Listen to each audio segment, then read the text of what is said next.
Bonsoir et bienvenue dans le lancement du MAG entièrement consacré à l'Open international de tennis fauteuil des Hauts-de-France, organisé à partir de ce jeudi jusque dimanche au siège de la Ligue des Hauts-de-France de tennis.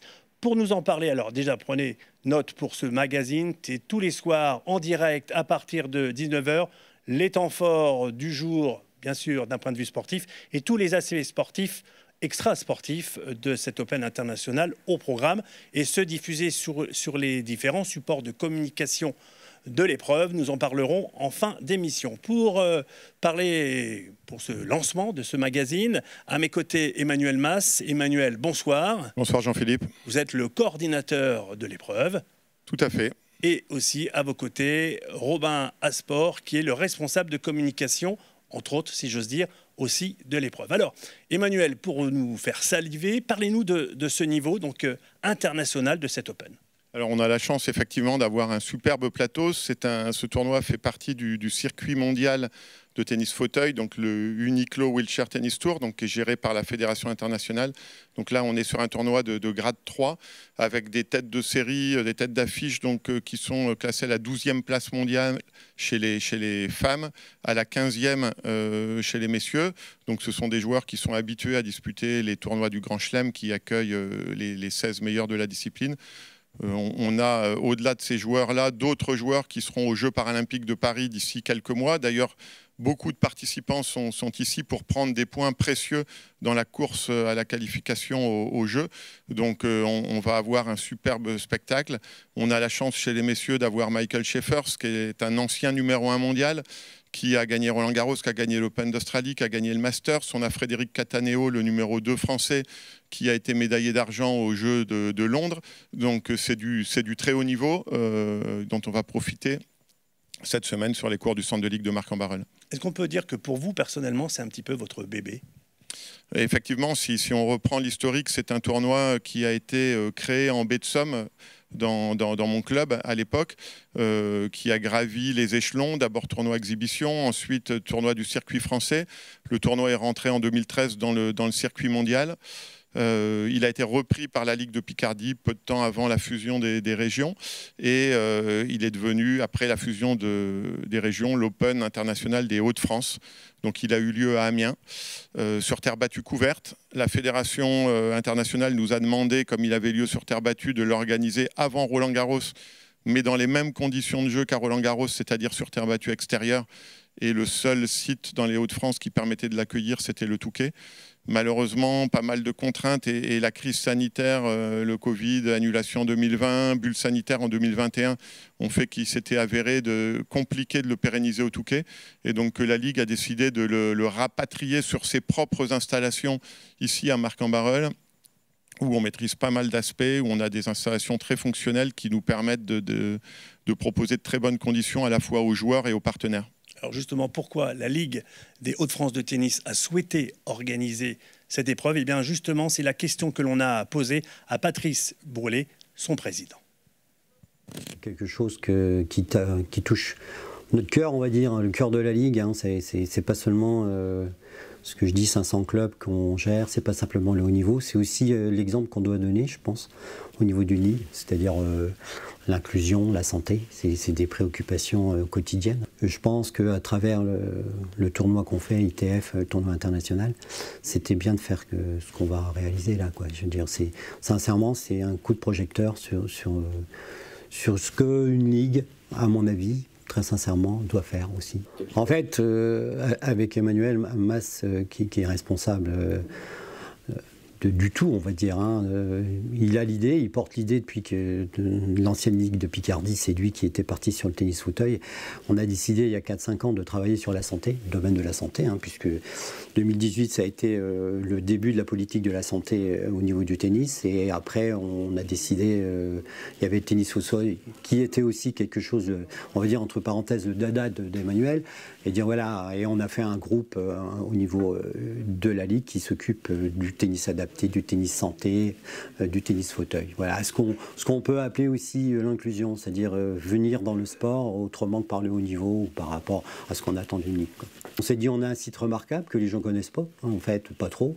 C'est aussi pour nous faire la publicité sur le site, c'est quelque chose qui est qui est bon. On a vraiment, alors on dit toujours, on a la plus belle ligue de France, mais il faut la montrer. Donc ça nous permet, au travers, par exemple, de ce qu'on a fait hier soir et ce qu'on fera avec Marie-Amélie, la présidente du comité paralympique, ce qu'on va faire comme colloque jeudi soir, c'est-à-dire voilà.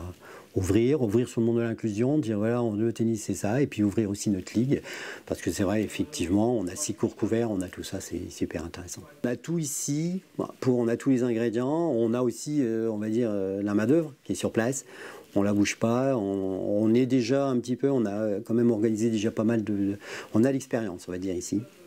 D'ailleurs, on va enclencher la semaine prochaine le championnat de France tennis entreprise, pour vous dire que ça y est, on est rodé ici. Donc c'était bien pour nous de le faire ici. En fin de compte, on va dire, c'est la boucle, elle est bouclée. On est arrivé chez nous et je pense que très sincèrement, on ne va pas y repartir.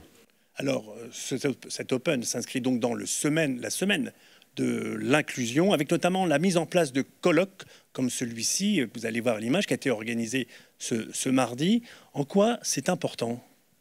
Alors c'est clair que c'était une volonté pour la Ligue que ce tournoi, quel que soit son niveau mondial, ne soit pas une simple compétition sportive, mais que ce soit vraiment une vitrine pour les actions que la Ligue mène toute l'année dans les domaines sociétaux. Donc on en a choisi 2 cette année en particulier, le sport santé, et la Ligue des Hauts-de-France est l'une des ligues de France les plus actives sur cette thématique du programme tennis santé fédéral. Et ça nous a semblé évident, vu qu'on est sur un tournoi de tennis fauteuil, de faire un autre colloque sur cette thématique du paratennis et de son impact positif pour les personnes en situation de handicap. On a la grande chance et l'honneur que la présidente du CPSF, Marie-Amélie Le Fur, soit et accepté de venir parmi nous, ce qui donne encore une autre dimension à ce deuxième colloque qui donc aura lieu demain. Mais vraiment, l'objectif global, c'est d'utiliser ce tournoi comme une vitrine pour promouvoir les actions que nous souhaitons mener, que nous menons déjà et que nous souhaitons développer toute l'année. Alors, qu'est-ce que c'est que le tennis santé ? Réponse tout simplement à travers ce clip. Un avantage.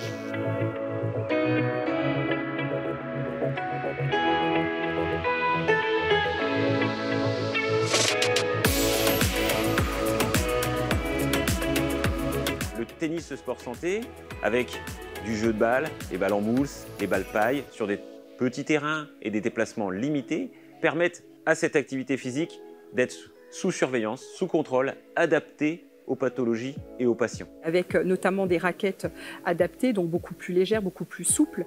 On peut adapter le tennis à chaque qualité de participant, parce qu'il y a une récupération possible entre les points. Ce n'est pas un sport qui demande un effort continu.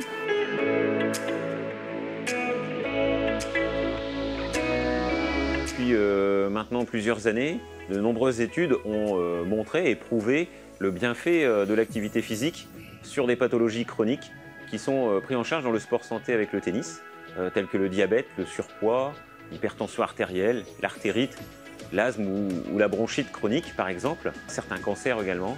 Et ces études ont montré une diminution significative des accidents cardiovasculaires, mais aussi des récidives de pathologies cancéreuses. Aujourd'hui, en fait, convaincre les médecins, c'est moins un frein qu'il y a quelques années, parce que les études ont quand même montré que le sport de raquette, c'était le meilleur pour la santé. Il y a 15 ans encore, on pouvait dire attention, le tennis, c'est dangereux pour la santé. Aujourd'hui, en prouvant que c'est une activité de tennis adaptée, où on ne joue pas comme à Roland-Garros, on ne joue pas en fond de cours avec des balles dures, on arrive à prouver que c'est bénéfique pour la santé et les médecins sont de plus en plus convaincus. On est complètement en train de retourner la situation. Ensuite, ça permet de mieux tolérer les traitements, les différents traitements, avoir moins de douleur après une chirurgie, avoir moins de fatigue après une chimiothérapie. Et puis, ça permet de retrouver une vie sociale, un lien social et une certaine confiance en soi et une réappropriation de son corps après des traitements qui, parfois, chahutent un petit peu le corps. Donc c'est un réel médicament de pratiquer une activité physique régulière à une intensité modérée.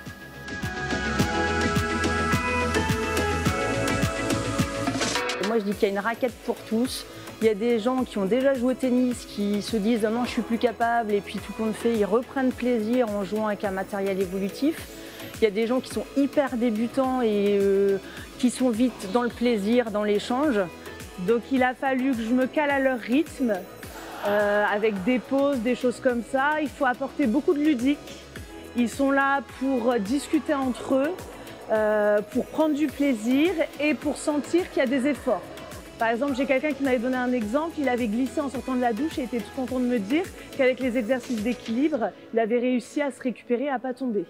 Donc vraiment s'adapter à la personne et amener la pratique du tennis et de l'activité physique à eux pour qu'ils se sentent bien. De pouvoir utiliser l'infrastructure du club à des heures creuses, là où elles sont le moins utilisées. Et ce que ça a changé dans mon quotidien, c'est que effectivement, je travaille en journée, je m'adresse à un autre public complètement différent et surtout leur satisfaction et les progrès qui me redonnent en fait.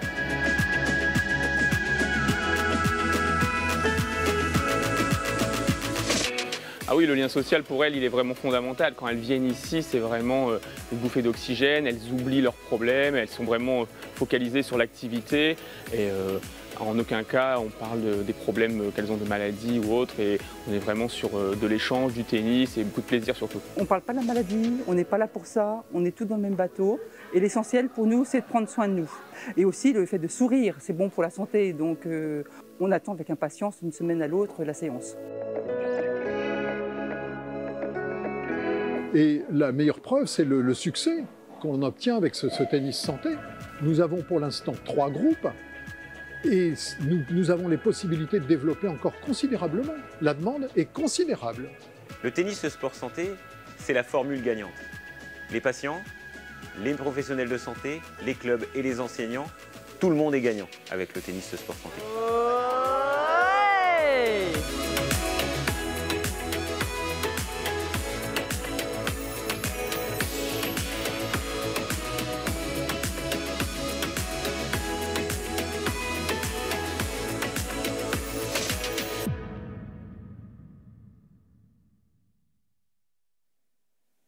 En attendant le début de la compétition à partir de ce jeudi matin, se déroulait ce mercredi un événement baptisé AXA à tout cœur, présentation par Amélie de Sanclos qui est la responsable nordiste de cet événement et d'AXA à tout cœur. Déjà été partenaire de la Ligue de tennis fauteuil lors du tournoi qui avait eu lieu en 2021. On n'avait pas pu faire participer nos collaborateurs en raison de la période post-Covid. Donc là, c'est avec un grand plaisir qu'on fait participer nos collaborateurs et qu'on les mobilise et on les sensibilise à cette cause du tennis fauteuil. Alors en fait, on a divisé notre petit effectif en 2 groupes. Et on a sensibilisé dans un premier temps un groupe au handicap sous toutes ses formes via l'association Passe-Muraille qui nous a fait une très bonne animation, très instructive, très pertinente, où les collaborateurs ont pris beaucoup de plaisir à faire ce petit jeu de société.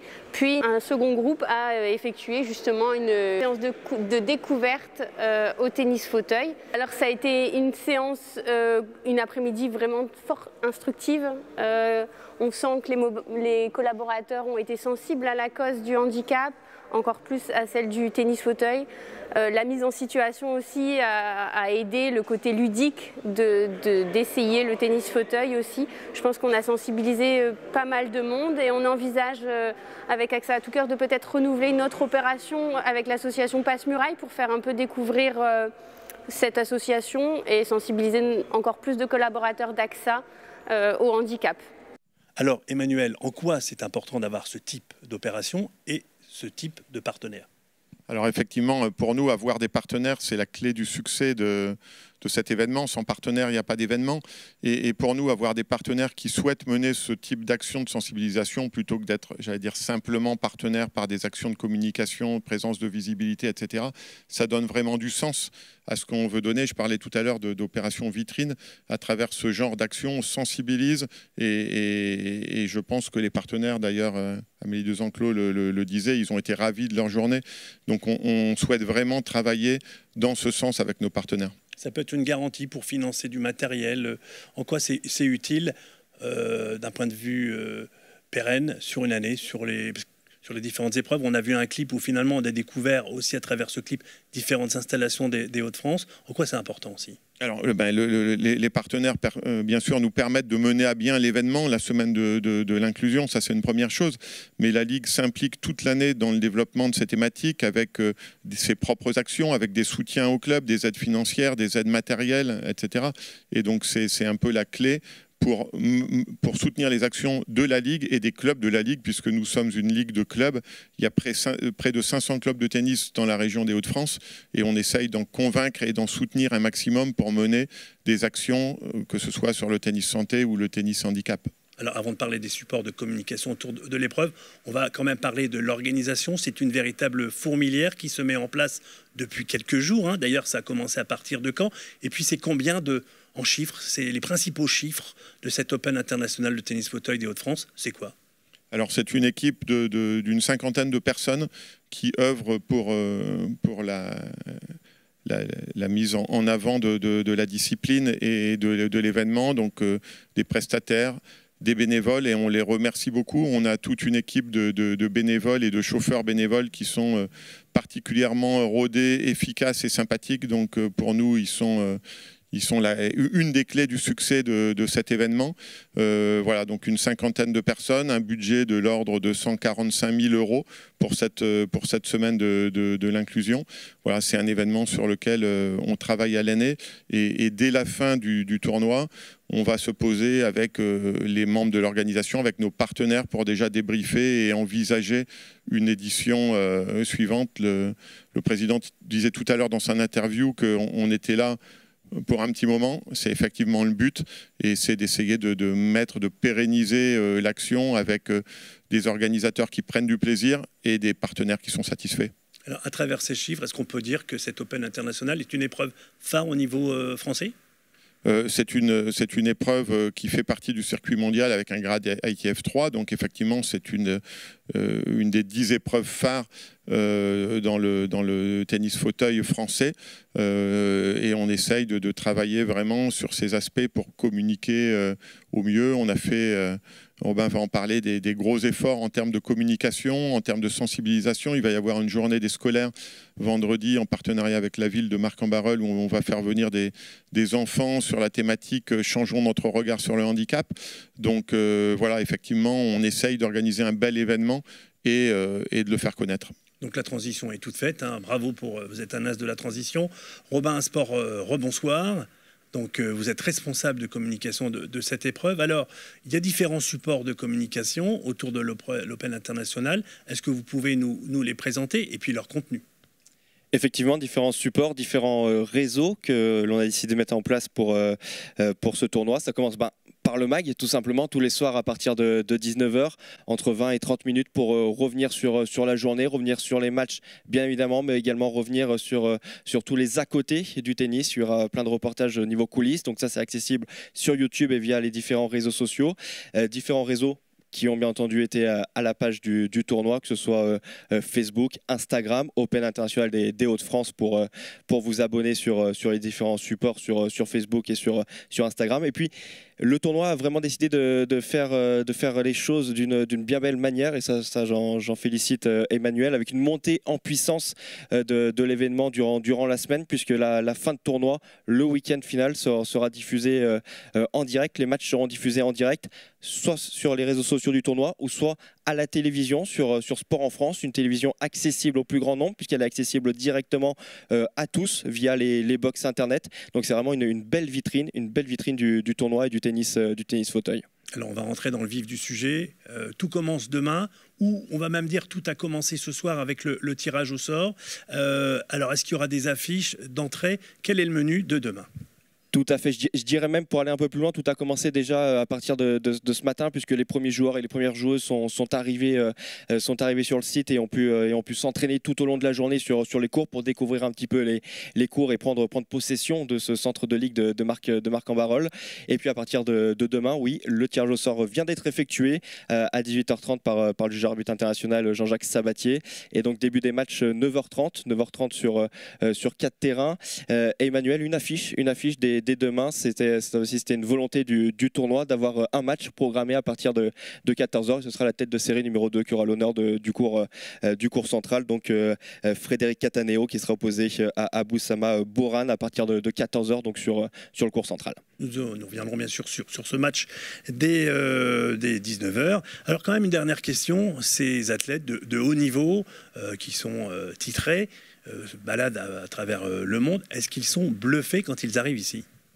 Alors je pense qu'on aura sur le MAG cette semaine l'occasion de faire venir des joueurs pour nous dire ce qu'ils pensent de notre organisation. J'ai eu quelques petits commentaires tout à l'heure que les conditions d'accueil et d'organisation du tirage au sort sur cet espace colloque qu'on a aménagé et où se déroulera demain le colloque sur le paratennis les avait un petit peu bluffés sur la qualité des installations. Michael Schaeffer nous disait tout à l'heure en arrivant sur le site, alors qu'il a quand même beaucoup de vécu et disputé beaucoup de tournois à travers le monde, que les installations étaient vraiment magnifiques. Elles sont très fonctionnelles, ce qui nous permet aussi d'organiser ces opérations de communication, ces opérations de relations publiques. Donc voilà, on va essayer en tout cas d'organiser un tournoi qui soit vraiment dans les meilleurs standards internationaux. Donc à suivre dès demain matin sur les différents supports de com affichés par Robin il y a quelques instants. Et puis dès 19 h, on parlera donc des temps forts sportifs, mais aussi l'aspect extra-sportif. Et nous parlerons notamment de formation avec l'un des partenaires de cet Open international de tennis fauteuil des Hauts-de-France. Il s'agit de l'AFDAS. En attendant, merci de votre attention et bonne soirée.